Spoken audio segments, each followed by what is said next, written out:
Nahmaduhu wa nusalli wa nusallimu ala rasulihil karim, amma ba'd.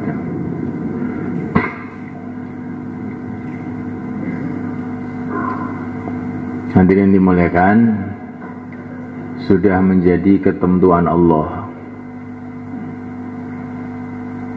orang yang punya derajat di dunia dan akhirat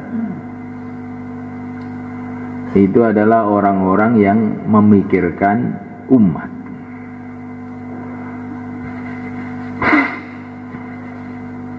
Kalau dia ini memikirkan umat, urusan dunia, maka dia akan punya derajat dunia.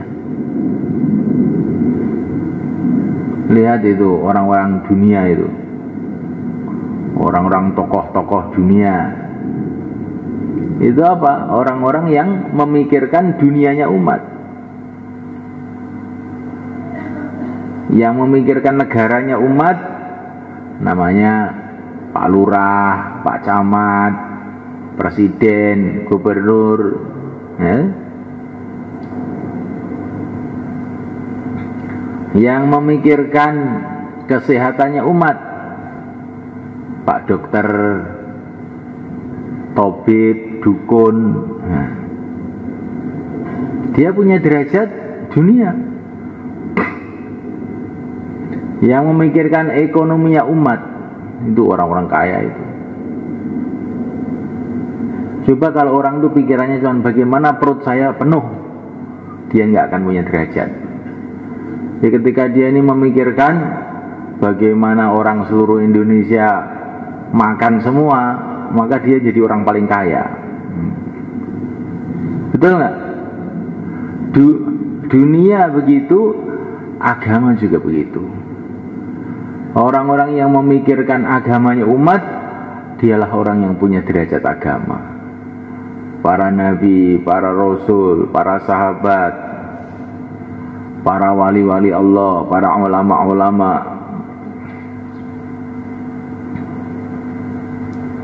orang yang memikirkan akhiratnya umat, orang yang memikirkan agamanya umat. Orang yang paling memikirkan umat di dunia adalah yang mulia Nabi Agung Muhammad SAW.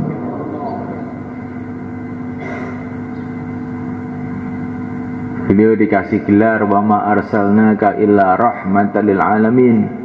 Beliau memikirkan seluruh umat, seluruh alam.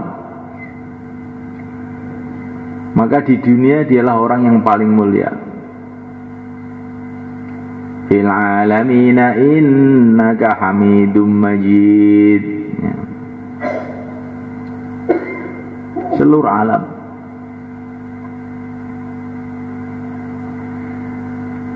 Yang mulia Nabi Agung Muhammad SAW mengatakan, setiap nabi sudah menggunakan doa-doa besarnya di dunia. Nabi Nuh telah menggunakan doa besarnya di dunia. Nabi Musa begitu juga, Nabi Hud begitu juga. Tetapi aku simpen doa besarku untuk memberikan syafaat kepada umat di akhirat. Maka di akhirat pun beliau ini orang yang paling mulia di akhirat. Ketika seluruh nabi, seluruh rasul, seluruh malaikat, mereka ketakutan, mereka mengatakan nafsi, nafsi, hari ini saya hanya bisa memikirkan diriku sendiri. Tapi yang mulia Nabi Agung Muhammad SAW mengatakan, analaha, ini bagianku, bagianku. Maka terjadilah asy-syafa'ah al-kubra, syafaat terbesar.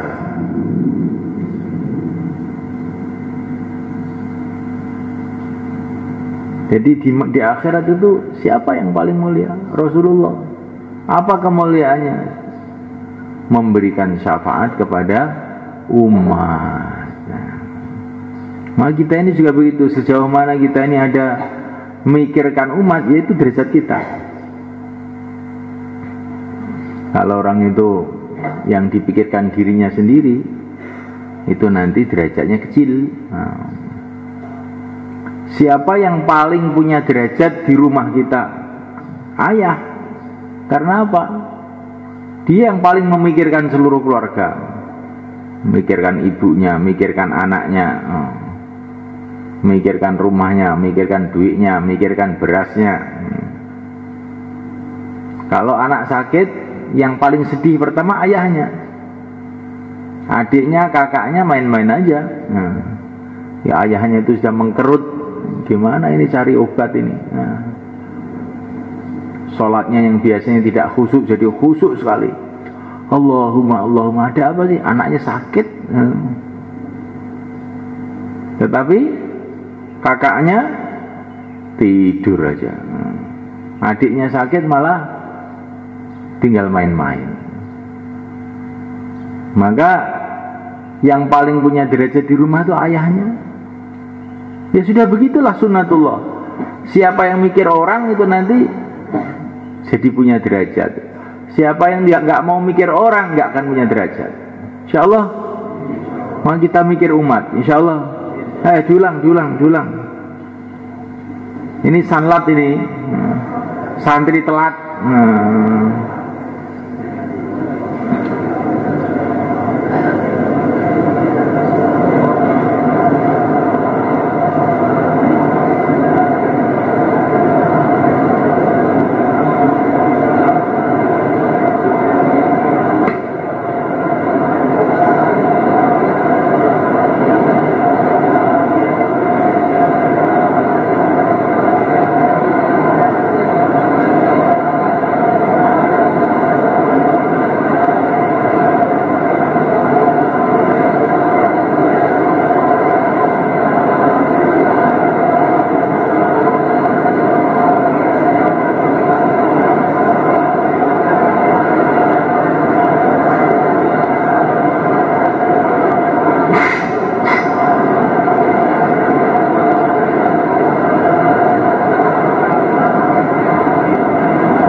Taqabbalallah, jazakumullah.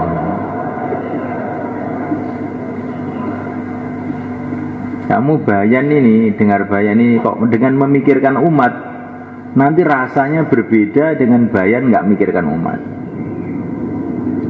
Kamu ngaji apa saja dengan memikirkan umat, dan kamu ngaji bukan memikirkan umat, nanti kan lain. Orang yang ngaji dengan memikirkan umat, nanti Allah akan kasih kefahaman lebih cepat.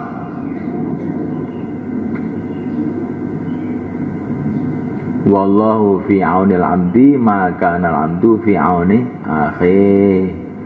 Allah akan menolong seseorang kalau orang itu menolong saudaranya. Ya, kamu mikir umat ini penting, masuk kunci kesuksesan supaya kita ditolong oleh Allah itu mikir umat di antaranya.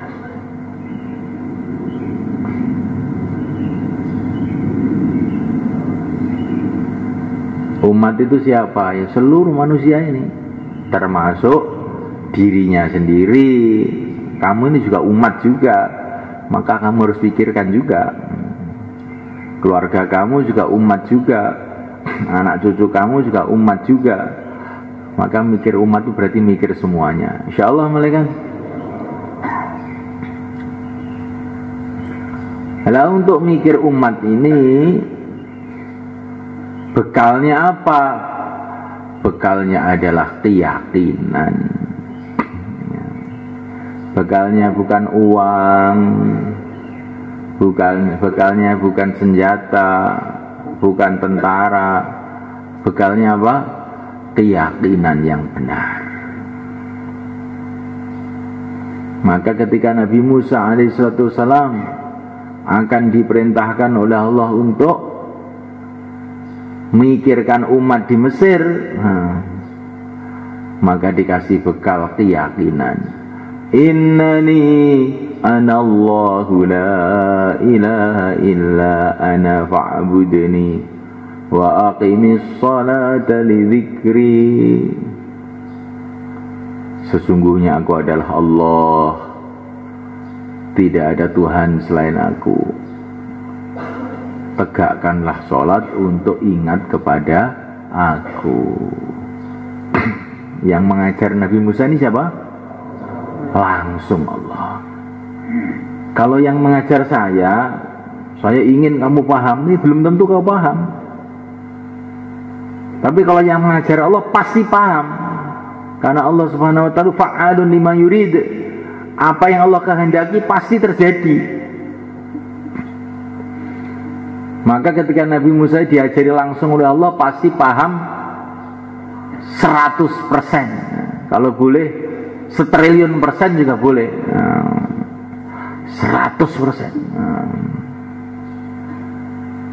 Jangan sampai ada orang mengatakan Nabi Musa tidak paham, loh, itu dosa besar. Dosa besar. Nah, yang ngajari Nabi Musa ini langsung Allah SWT. Ini sering orang keliru ini dalam bayan ini. Ya Imron, Pakistan ini biasanya bayannya orang Pakistan ini.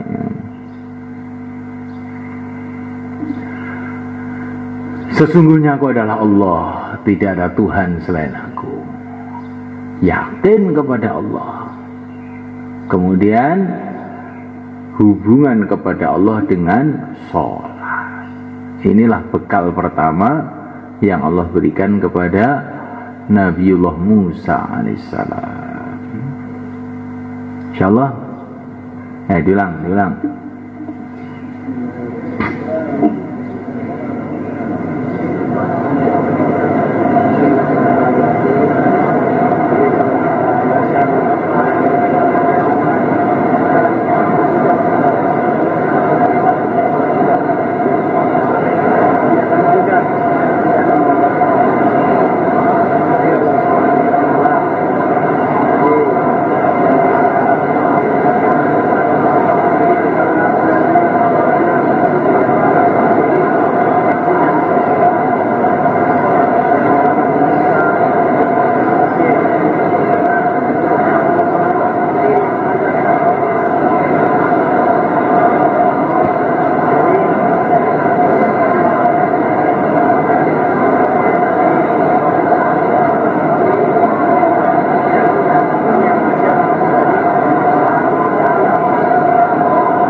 Taqabbalallah, jazakumullah. Ini dikit-dikit aja supaya kita ini mancap. Nah, kepahaman dasar ini. Kemudian Allah Subhanahu wa taala ingin menunjukkan kepada Nabi Musa bagaimana barokahnya taat kepada perintah Allah. Setelah yakin kepada Allah, dikasih pengalaman bagaimana barokahnya taat, manfaatnya taat, keajaiban taat. Maka Allah berfirman kepada Nabi Musa, apa yang kamu pegang di tangan kananmu itu, hai Musa, ini adalah tongkatku yang aku gunakan untuk bersandaran waktu berjalan, mencari daun-daun untuk kambingku dan macam-macam keperluan. Ditanya, apa yang di tangan kanan kamu? Mestinya jawabnya itu pendek aja, tongkat, cukup. Tapi dijawab panjang. Karena apa? Saking senengnya Nabi Musa berdialog dengan Allah, matur neng Gusti Allah. Saking senengnya Nabi Musa itu orang yang suka ngomong aja, tapi kepada Allah, bukan kepada kamu. Maka ditanya dikit tuh jawabnya panjang. Maka ada satu ulama itu mimpi dalam satu majelis, di situ ada Rasulullah SAW, ada Nabi Isa, terus ada Imam Ghazali. Maka Rasulullah itu bertanya kepada Nabi Isa, umat kamu ada yang seperti Ghazali ini? Dilihat sama Nabi Isa, oh enggak ada ya Rasulullah, enggak ada. Ini hebat betul orang ini, enggak ada. Kamu tanya. Maka Nabi Isa bertanya, siapa nama kamu? Muhammad ibni Muhammad Al-Ghazali At-Tusi, katanya. Jawabnya kok panjang sekali. Ya kayak Nabi Musa dulu, karena senang saya engkau tanya itu ya Rasulullah, saya senang saya jawab panjang. Oh betul, enggak ada umat saya kayak kamu, enggak ada. Pinter kamu, betul-betul. Maka namanya Hujjatul Islam. Gitu ya. Dimuliakan Allah Ta'ala. Kemudian Allah berfirman kepada Nabi Musa, buang tongkatmu itu. Tiba-tiba jadi ular besar.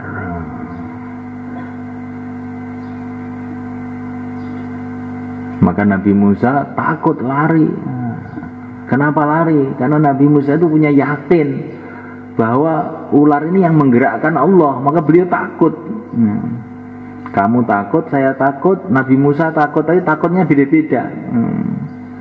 Kalau kita takut kepada ular, karena apa? Karena ular.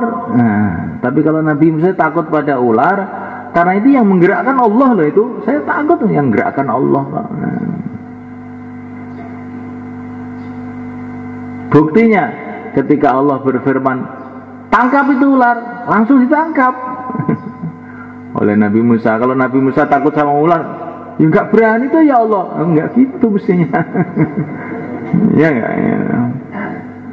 Ketika Allah berfirman, tangkap, langsung tangkap, jadi tongkat lagi. Di Nabi Musa itu tidak takut sama ular. Kamu harus perhatikan betul. Takut kepada Allah yang menggerakkan ular.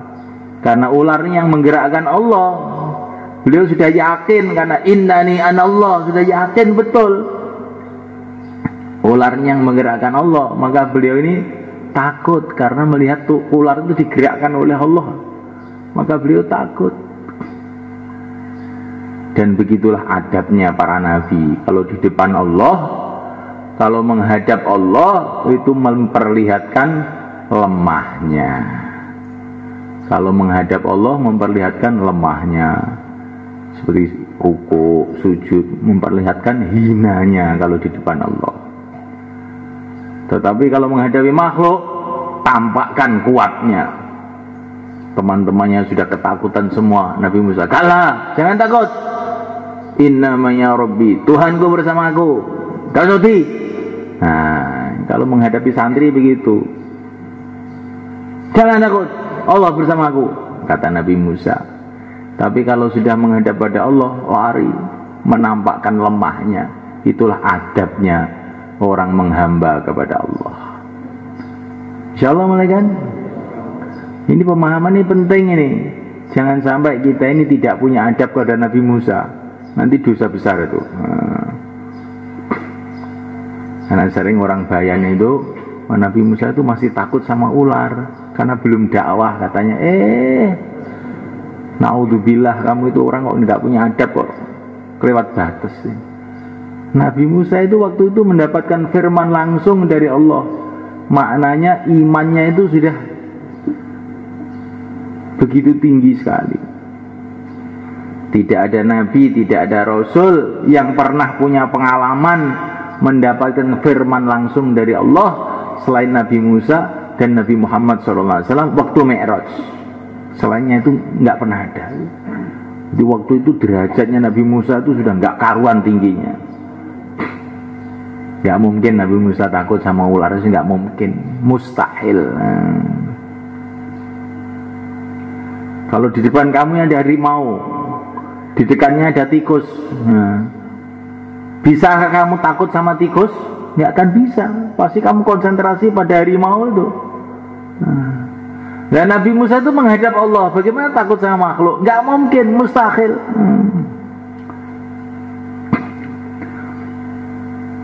Dan disinilah Nabi Musa dikasih praktek oleh Allah barokahnya taat. Kalau orang itu taat, datang keajaiban-keajaiban. Tongkat jadi ular, ular jadi tongkat. Kapan terjadi? Ketika Nabi Musa taat. Nah, Nabi kita ini orang yang taatnya total. Wa ma yantiqu 'anil hawa in huwa illa wahyu yuha. Semua perkataannya ini karena perintah Nabi kita itu. Maka perkataan beliau ini ajaib. Pohon pun dipanggil datang. Pohon kesini, pohon-pohon datang. Itu kalau kita ke Mekah ada masjid namanya Masjid Syajarah. Masjid apa? Masjid pohon. Dan Masjid Syajarah itu dua, kanan jalan, kiri jalan. Ada menaranya, Masjid Syajarah. Ceritanya bagaimana? Itu Nabi itu mau buang hajat di situ, terus nggak ada tutupnya, maka Nabi panggil pohon-pohon, pohon ini, pohon-pohon pada datang untuk nutupi Nabi buang hajat itu. Maka sekarang diabadikan jadi Masjid Syajarah, masjid pohon. Maka yang mulia Nabi Agung Muhammad SAW ini ketika taat total kepada Allah Subhanahu Wa Taala, perkataannya menjadi keajaiban.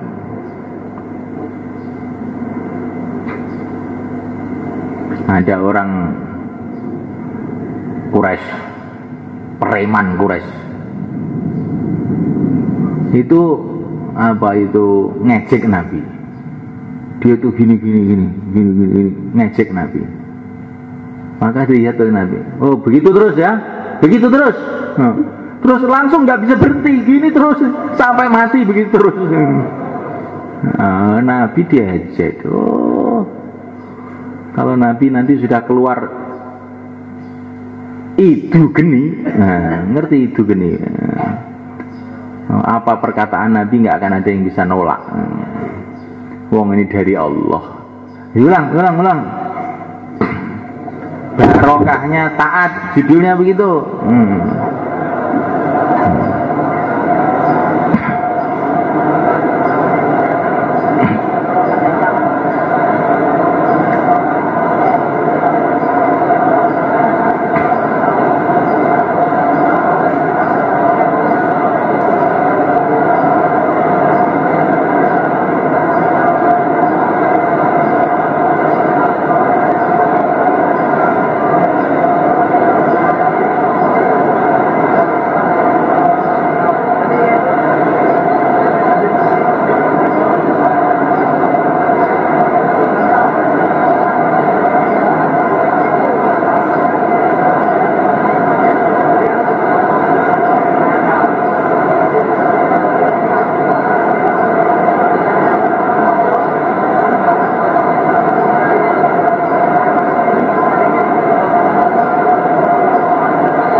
Taqabbalallah, jazakumullah.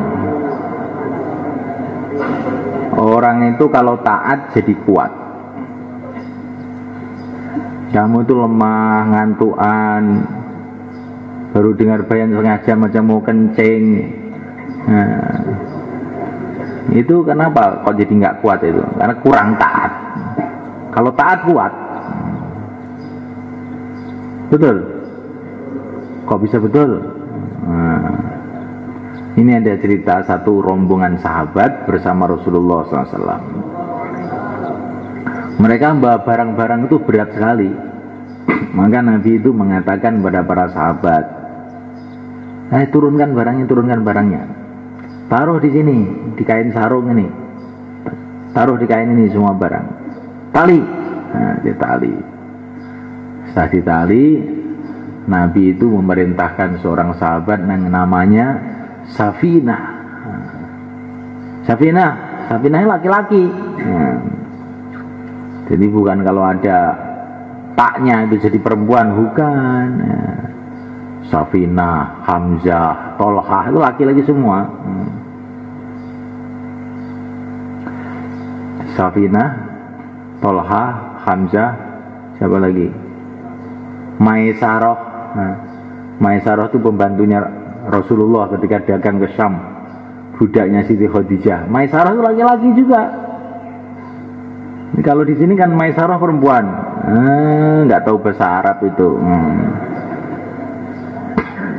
Jadi kalau ada taknya di belakang bukan mesti perempuan.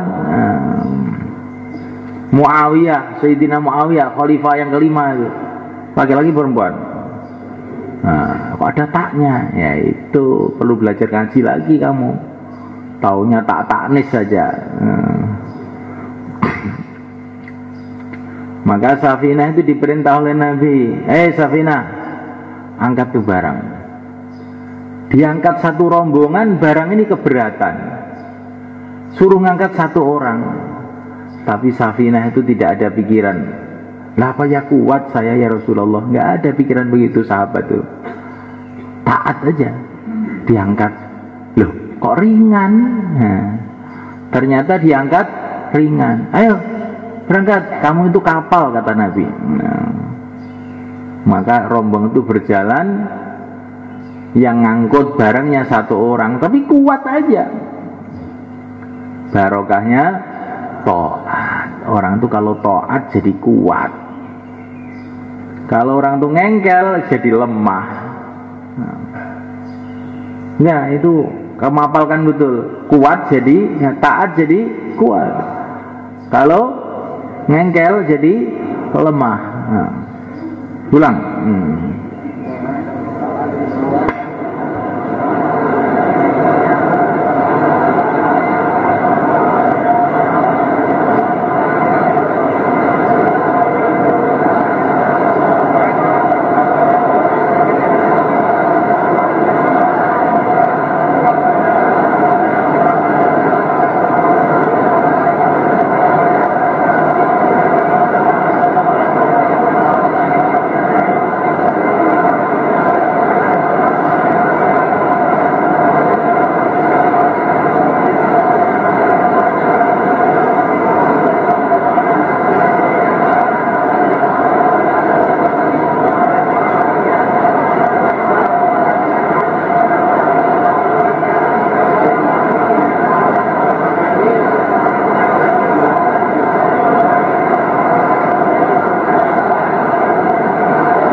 Taqabbalallah, jazakumullah. Di Nabi Musa dikasih pelajaran 3 tadi. Yakin, sholat, taat jadi ajaib. Kalau taat jadi kuat kamu ini ya. Ngengkel jadi lemah. Baru duduk sebentar mau kencing, itu tandanya kurang taat itu. Insyaallah.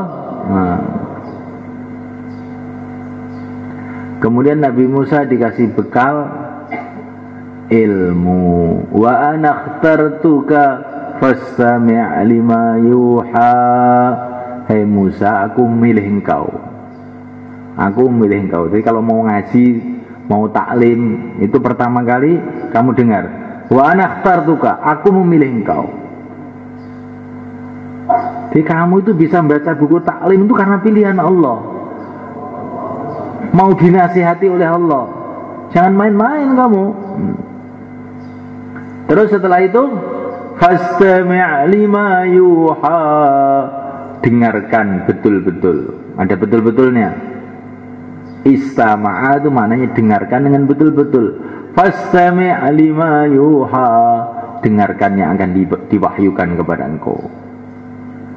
Hai Musa, aku memilih engkau. Dengarkan apa yang akan diwahyukan. Kemudian Allah mewahyukan macam-macam wahyu kepada Nabi Musa. Ini kata para ulama, Nabi Musa dikasih bekal ilmu. Di dalam memikirkan umat itu, setelah yakin, sholat, taat, maka perlu ilmu. Tapi kalau nggak mau ngaji, mau taklim, ingat wa ana akhtartuka. Allah telah pilih aku, sehingga aku ditolong oleh Allah untuk ngaji, untuk taklim. Maka dengarkan dengan sungguh-sungguh. Insyaallah diulang. Sebelum merucut ini harus diulang.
Taqabbalallah, jazakumullah. Kalau para nabi menerima wahyu langsung dari Allah atau dari malaikat Jibril atau dari malaikat yang lain. Kalau umat menerima ilmu dari Rasulullah. Kalau sahabat menerima ilmu dari Rasulullah. Kalau para tabi'in menerima ilmu dari sahabat. Kalau tabi'in menerima ilmu dari tabi'in. Setelah itu turun-temurun umat ini menerima ilmu dari para imam-imam. Al-Imam Asy-Syafi'i, Al-Imam Al-Ghazali, Al-Imam Al-Bukhari, khususnya Imam 4. Itulah pengumpul ilmunya para sahabat dari Rasulullah, dari Allah SWT. Insyaallah. Maka jangan kamu menerima ilmu kecuali melalui para ulama, dari para imam, dari orang-orang sebelumnya, dari sahabat, dari Rasulullah, dari Allah SWT. Kalau ilmu tidak lewat jalur ini, diragukan. Itu seperti orang ngaku jadi dokter, tidak pernah sekolah di fakultas kedokteran, maka keilmuannya diragukan. Bisa-bisa nanti orang pusing dikasih obat tikus malah mati. Insyaallah malah kan. Para nabi menerima ilmu langsung dari Allah, para sahabat menerima ilmu dari Rasulullah, orang-orang setelahnya menerima ilmu dari sahabat. Orang-orang setelahnya sekarang ini mengambil dari para imam. Maka kalau kamu bertanya pada orang ustadz, kelihatannya pandai ngomong, Ustadz, kamu ini ikut imam siapa? Tidak imam-imaman, Imam Samudro. Ini meragukan Ustadz. Saya tetap hormati Ustadz sebagai orang Islam, tapi kalau dijadikan guru kelihatannya nggak cocok. Karena Ustadz ini tidak ada struktur, tidak ada jalur hubungan dengan para imam, sekaligus tidak ada jalur hubungan dengan Rasulullah. Lu saya baca Quran, baca hadis. Iya, tapi Ustadz ini mencolot, melompat, nggak melalui jalan, dan lompatannya terlalu jauh, maka insya Allah kakinya ini putus setengah jalannya. Masa dari sini lu langsung Medina itu mencolotnya kadoan. Lha ceklek sih gile harus pakai struktur Ustaz. Ngaji lagi ya Ustaz. Insyaallah ya itu. Karena sekarang ini zaman orang kepinter keblinger. Pokoknya kalau nggak pakai jalur para ulama-ulama ahlinya, dari para imam, dari orang-orang sebelumnya, dari sahabat, dari Rasulullah, diragukan. Ini masalah agama Ustaz, masalah kuburan nih, kalau keliru bahaya ini.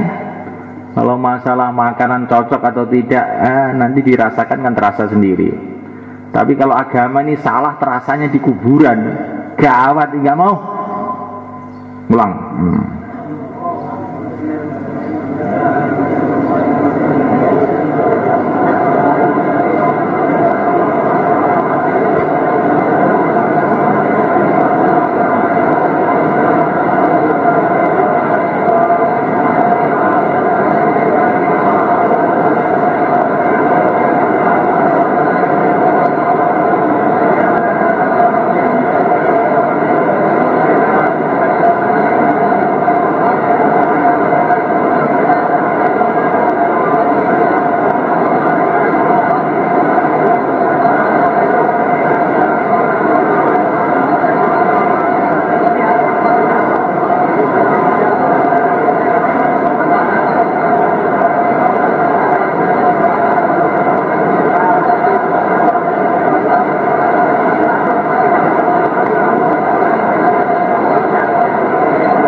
Taqabbalallah, jazakumullah. Kemarin tuh ada santri dari Sulawesi tanya sama saya itu haji itu kalau di Mekah tuh imamnya kok nggak pakai bismillah tuh Pak, langsung alhamdulillahi rabbil alamin. Bagaimana kalau saya juga begitu kalau sholat? Ini santri baru masalahnya itu. Maka kamu ambil Quran ini, buka surat Fatihah, buka, ada bismillahnya nggak di situ? Ada, ada toh, kamu baca. Nah itu kok orang Saudi begitu, nggak usah ngomong, ini ada nggak bismillah di sini nih? Kamu lihat, pakai kacamata lo nggak bisa. Ada bismillahnya nggak? Ada, lah iya. Baca, ada kok. Nah nanti kalau disalahkan orang Saudi, sudah kamu di Jawa, masa orang Saudi datang ke sini? Pokoknya nanti kalau kamu ditanya orang Saudi, ya di Qurannya ada bismillah. Kok kamu ngelarang saya baca itu? Apa kamu mau hapus bismillah di Quran? Gimana? Quran ini jelas sih. Hadis. Quran ini loh, ada bismillah. Kok nggak dibaca, ini gimana? Kamu itu pakai kacamata gitu loh. Dah diulang.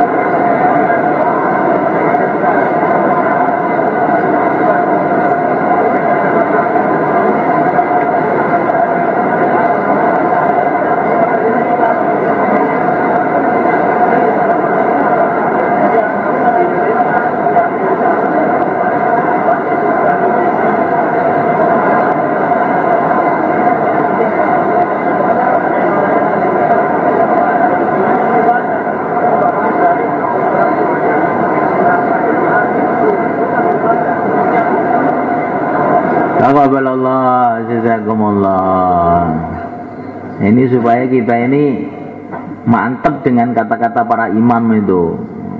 Jangan ikut-ikutan.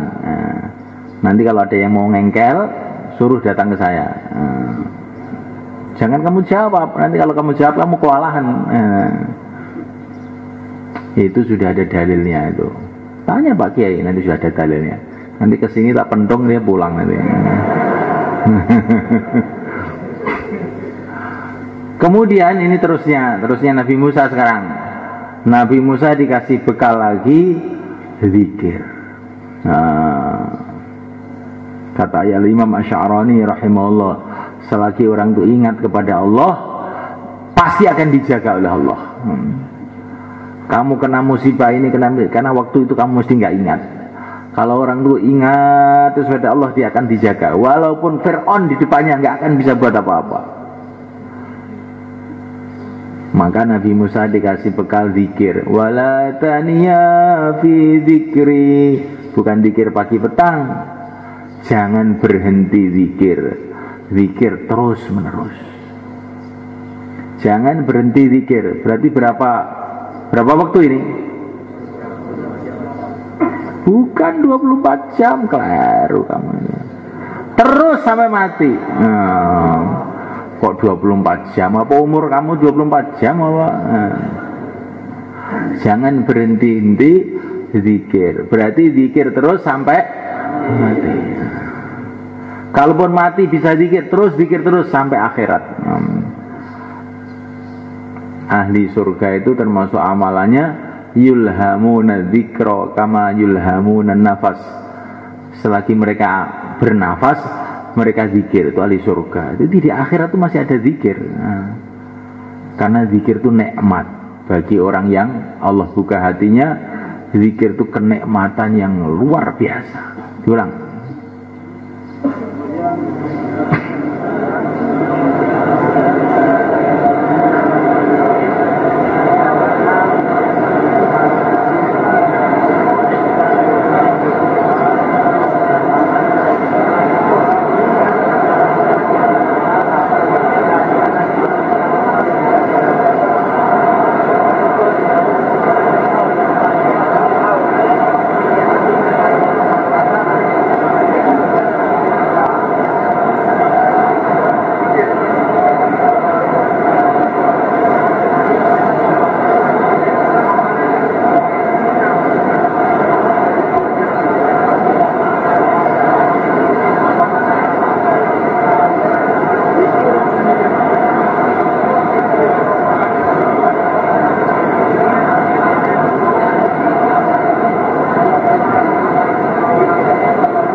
Taqabbalallah, jazakumullah. Kemudian Nabi Musa dikasih bekal kelembutan. Faqula lahu qawlan layyina. Lembut, berkatalah kamu dengan perkataan yang lembut. Ulang.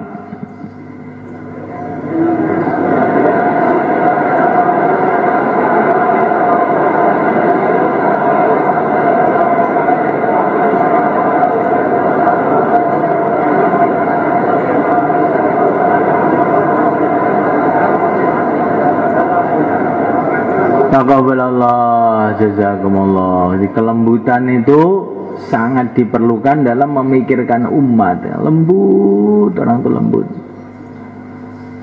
Tapi bukan ngantuk loh, tapi lembut. Dengan orang tua lembut, dengan anak muda lembut. Dalam satu hadis dikatakan, di mana keluarga dikasih kelembutan, maka akan datang segala macam kebaikan.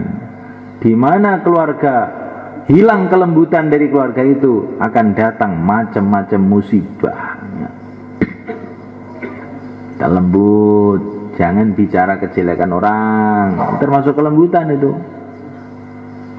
Idza syi'ta an tahya saliman minal ada wa irdu wa hazzuka wafirun wa irduka sayyinu lisanaka la tadhkur bihi haibatan mri'in fakulluka auratun walinnasi alsunu. Ini nasihatnya Imam Syafi'i.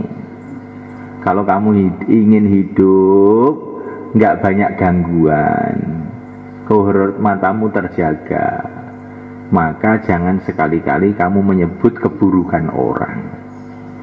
Karena kamu tuh juga banyak keburukan, dan orang pun banyak punya mulut. Nah, kalau kamu bicara keburukan orang, nanti orang juga akan bicara keburukan kamu. Akhirnya kamu itu nantinya hidupnya itu nggak akan tentram, berantem terus. Nasihatnya Imam Syafi'i. Ini bagian dari kelembutan. Jangan menyebut keburukan orang, sebutlah kebaikan orang. Insya Allah malah kan lembut. Kelembutannya harus jadi hati. Kalau orang itu hatinya lembut, nanti mulutnya itu kadang-kadang agak kasar sedikit, tapi orang nggak tersinggung. Kayak ibu kepada anaknya. Ibu itu kadang-kadang ngomongnya itu ngecomel, tapi karena hatinya itu seneng, lembut, maka anaknya nggak marah. Ibu itu kadang-kadang juwewer telinganya anaknya, wah, tapi habis itu digendong, kasih makan, maka anaknya nggak marah. Coba kalau orang lain, kamu ngantuk langsung jewer, nanti mesti nggak enak. Gimana saya ini nggak ngantuk sebetulnya, cuman tidur saya ini. Ini ibu ini kadang-kadang berbuat kasar, tapi karena kelembutan hatinya anak tidak tersinggung. Maka tanamkan kecintaan pada umatmu zahir batin dalam hati. Tapi ngomongnya yang lembut, hatinya yang lembut. Nanti insya Allah umat ini akan bisa ngumpul kepada kita untuk kita ajak agama. Insya Allah malaikat. Pulang.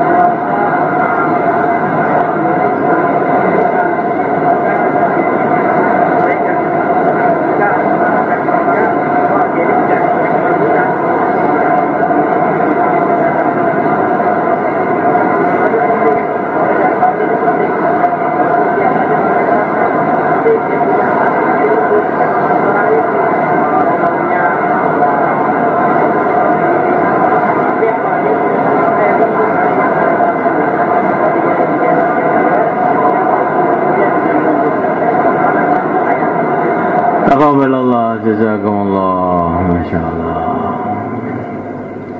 Sudah sunnatullah, Allah jadikan yang lembut itu lebih kuat dari yang kasar. Betul loh malaikat. Kelihatannya yang kasar tuh hebat atau enggak, kalah dengan yang lembut. Itu saya lihat dulu di Aceh itu ketika tsunami itu gedung-gedung yang hebat-hebat, yang kasar-kasar itu hancur. Kena air aja, air lembut kan, hancur semua. Jadi yang lembut ternyata lebih kuat dari yang kasar, betul nggak? Yang kasar nih kaki kamu, tangan kamu. Yang lembut apa? Roh kamu tuh lembut sekali, nggak kelihatan. Tapi kalau kamu nggak ada rohnya, bagaimana kira-kira? Ya, habis. Yang lembut tuh lebih kuat dari yang kasar. Kamu perhatikan betul ini. Jangan kamu kira yang kasar kuat, yang lembut yang kuat. Contohnya air, angin. Coba kalau nggak ada angin, bagaimana dunia ini? Maka lembut itu lebih kuat dari yang kasar. Nah, dakwah kita ini lembut. Beberapa tahun yang lalu saya ketemu Habib Rizik itu. Dia bilang, keras itu juga sunnah Nabi, Kiai, bukan lembut tok. Dia bilang gitu. Iya, tetapi lembut itu lebih kuat daripada yang kasar. Saya bilang gitu. Saya kasih cerita itu tadi, kayak angin, kayak, dan lembut itu bisa masuk kemana-mana. Kalau kasar nggak bisa masuk. Insyaallah mulai kan? Ulang.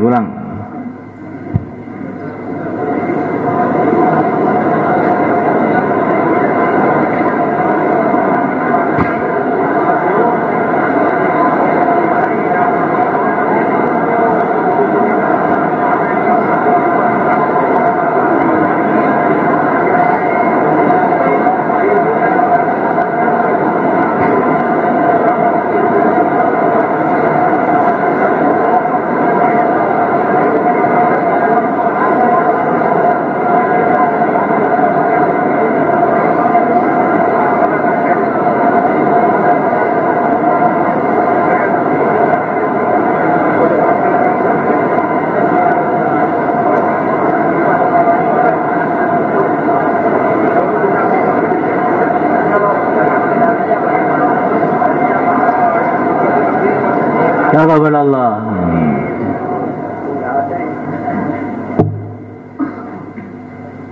Ada kera perang dengan angin. Nah, ceritanya gitu. Ini ceritanya orang India ini. Maka dia ini duduk di atas pohon, dia bilang, "Ayo, angin, bisa ngalahkan saya." Maka angin marah, dikeluarkanlah angin punting beliung, angin puyuh. Tapi dia pegangan terus. Akhirnya anginnya capek. Cerita ini dongeng ini. Maka angin berpikir, wah ini harus dengan kelembutan musuh kera ini. Maka dikeluarkan angin namiri yang pelan-pelan. Lama-lama ngantuk ini. Keranya ngantuk, jatuh, kalah dia. Jadi yang lembut itu malah lebih hebat. Dakwah ini kelihatannya diam-diam, tenang-tenang, nggak kau-kau diam. Tahu-tahu sampai Amerika, sampai Cina, sampai Belanda, sampai Korea, sampai Jepang, mana-mana. Tapi yang solo ya, masih nggak kuat. Insyaallah mulai kan. Kemudian Nabi Musa dikasih bekal, ikhlas. Wastana'tuka li nafsi. Hai Musa, kamu saya ciptakan, saya berikan macam-macam kepada kamu, li nafsi. Kamu itu hai Musa untuk saya. Kamu hamba saya untuk saya, bukan untuk yang lain. Maka kita ini juga begitu, diri kita, hidup kita, mati kita hanya untuk ridha Allah, bukan untuk yang lain. Karena kita ini hamba Allah, milik Allah. Kita hanya untuk Allah. Itulah ikhlas. Insyaallah.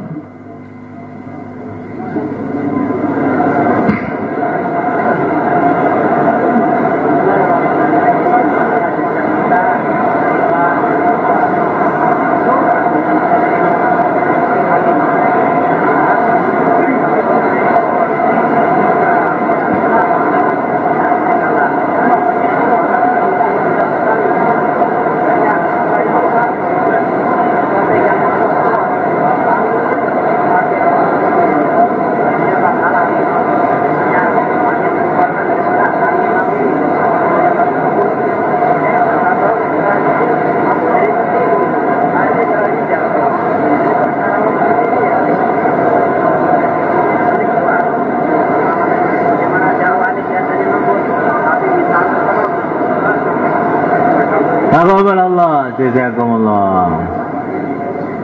Kemudian bekal terakhir, izhab ila fir'auna innahu tagha. Satu kalimat yang terakhir ini, tetapi kerjanya panjang. Bekal terakhir apa? Berangkat. Bekal terakhir apa? Berangkat. Ini kalimatnya cuma satu kalimat, tapi kerjanya panjang. Maka yang hari ini mau berangkat 4 bulan 40 hari, berapa hari saja tambah masa sisa masa, silakan berdiri ke selatan. Monggo. Sekarang berangkat.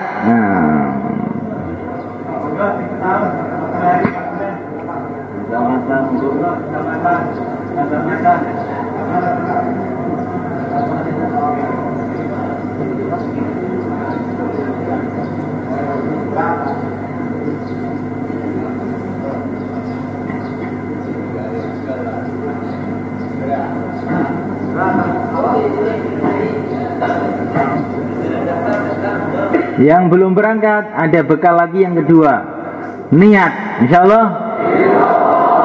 Khusus untuk santri, kamu saya kasih tahu bahwa nanti tanggal 20 Ramadan ada sanlat lagi, 20, 21, 22.